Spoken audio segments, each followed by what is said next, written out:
cute. This time, making Christmas, la la la. It's almost here and we can't wait, so ring the bells and celebrate. 'Cause when the full moon starts to climb, we'll all sing out, it's Christmas time.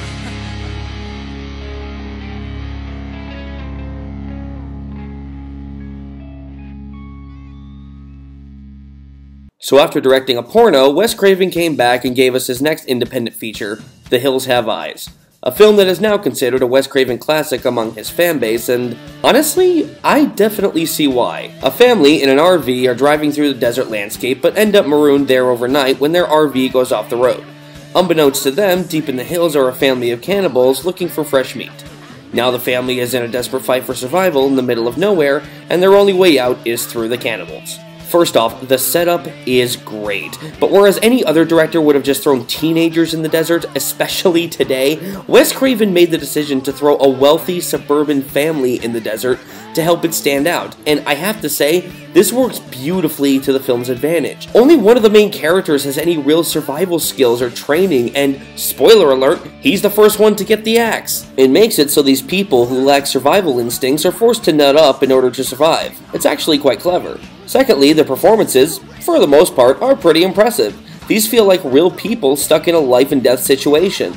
Their performances are so raw and emotional, they actually make you believe they are going through this hell. Hell, even Dee Wallace plays one of the daughters. Yes, that Dee Wallace. You know, before she was being underused for crappy bit parts in horrible horror films. Fuck Ty West. The cannibals are well done too. You get the sense that these are insane maniacs desperate for food, and the actors playing them are clearly having a ball.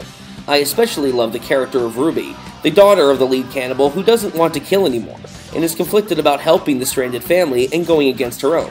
Lastly, the tension building in this film is great. This is one thing that Wes Craven always excelled at, and this film is no exception. Wes Craven knew how to build tension and keep you on the edge of your seat about what exactly was going to happen next and how things would play out.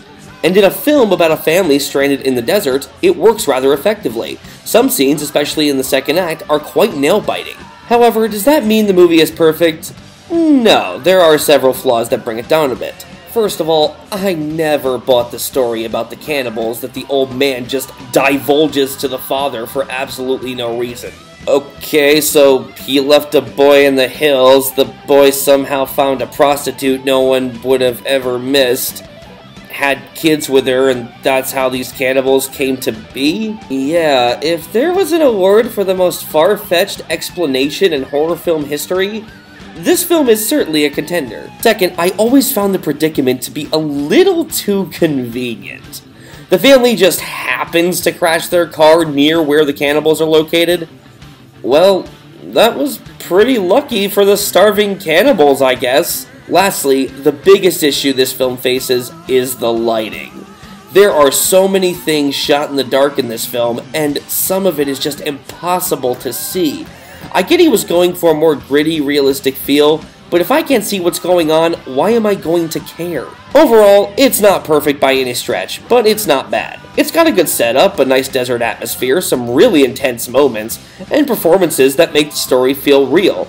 And while it has its problems, they don't ruin the movie as a whole, so take it for what it's worth. If you're in the mood for an intense horror film that doesn't hold back on the tension or suspense, I recommend giving this one a watch. The hills have eyes. The lucky ones died first.